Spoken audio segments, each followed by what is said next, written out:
Real life அரசியல்வாதிகளே பார்த்து மிரண்டு போற அளவுக்கு அரசியல்வாதி கேரக்டரை பின்னி பெடல் எடுத்த நடிகர்கள் யாரெல்லாம் தெரியுமா? லிஸ்ட்ல நம்ம ஃபர்ஸ்ட் பார்க்க போறதே அமாவாசை. அந்த காலத்திலேயே அரசியலோட உண்மை நிலைய நக்கலும் நையாண்டியுமா மணிவண்ணன் எடுத்த படம் தான் இந்த அமைதி படை.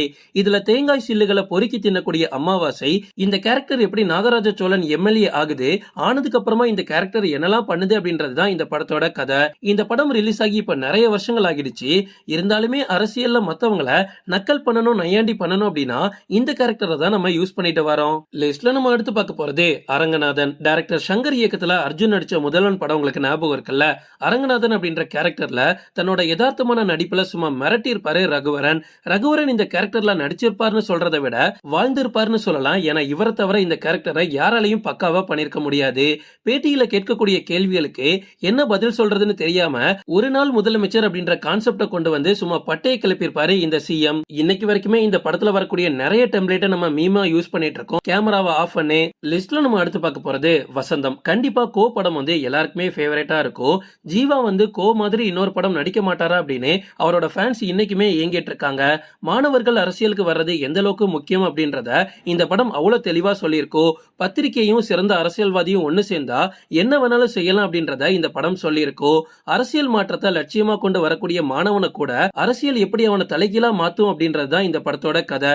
என்னதான் நல்லவனா இருந்தாலும் அரசியலுக்கு வந்ததுக்கு அப்புறமா அவனோட தன்மை அப்படியே மாறிடும் அப்படின்றத இந்த படம் எக்ஸாக்டா சொல்லியிருக்கோம். இந்த படத்துல ஜீவாவோட கேரக்டரை விட வசந்தன் கேரக்டர் ஒரு மேஜர் ரோல் பிளே பண்ணும். லிஸ்ட்ல நம்ம அடுத்து பார்க்க போறது லால்குடி கருப்பையா காந்தி. எல்கேஜி படம் கண்டிப்பா நிறைய பேருக்கு ஃபேவரேட்டா இருக்கும்.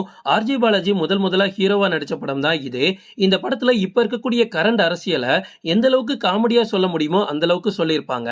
இதுல பாலாஜி வந்து லால்குடி கருப்பையா காந்தி அப்படின்ற கேரக்டர் பண்ணிருப்பாரு. அதுவும் கிளைமேக்ஸ் காட்சிகள்ல இவர் பேசக்கூடிய வசனங்கள் எல்லாமே இந்த காலத்து அரசியல்ல என்ன நடக்குதோ அதை அப்படியே எக்ஸாக்டா சொல்லிருப்பாரு. லிஸ்ட்ல நம்ம அடுத்து பார்க்க போறது காளை பாண்டியன். சியான் விக்ரம் நடிப்புல ஒரு அதிரடி திரைப்படமா வெளியானதுதான் தோல். இதுல சாயாசி ஷிண்டே அமைச்சர் காளை பாண்டியனா நடிச்சிருப்பாரு. இந்த படத்துல விக்ரம் நடிச்சிருக்காரு, விவேக் நடிச்சிருக்காரு, சாயாசி ஷிண்டே இருக்காரு. இப்படி நிறைய பிரபலங்கள் இருந்தாலுமே இந்த படத்துல அதிகமா ஃபேமஸ் ஆனது யாரு தெரியுமா?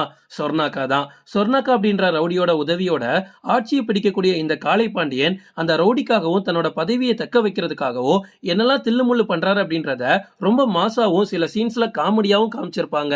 ஓகே ஃப்ரெண்ட்ஸ், இதோட நான் இந்த வீடியோ முடிச்சுக்கிறேன். இது வரைக்கும் நம்ம தமிழ் சினிமால வந்த எந்த அரசியல்வாதி கேரக்டர் உங்களுக்கு ரொம்ப பிடிக்கும் அப்படின்றத கமெண்ட்ல சொல்லுங்க. ஓகே ஃப்ரெண்ட்ஸ், இதோட நான் இந்த வீடியோ முடிச்சுக்கிறேன். இன்னொரு இன்ட்ரெஸ்டிங்கான வீடியோல நம்ம சந்திக்கலாம். Stay tuned.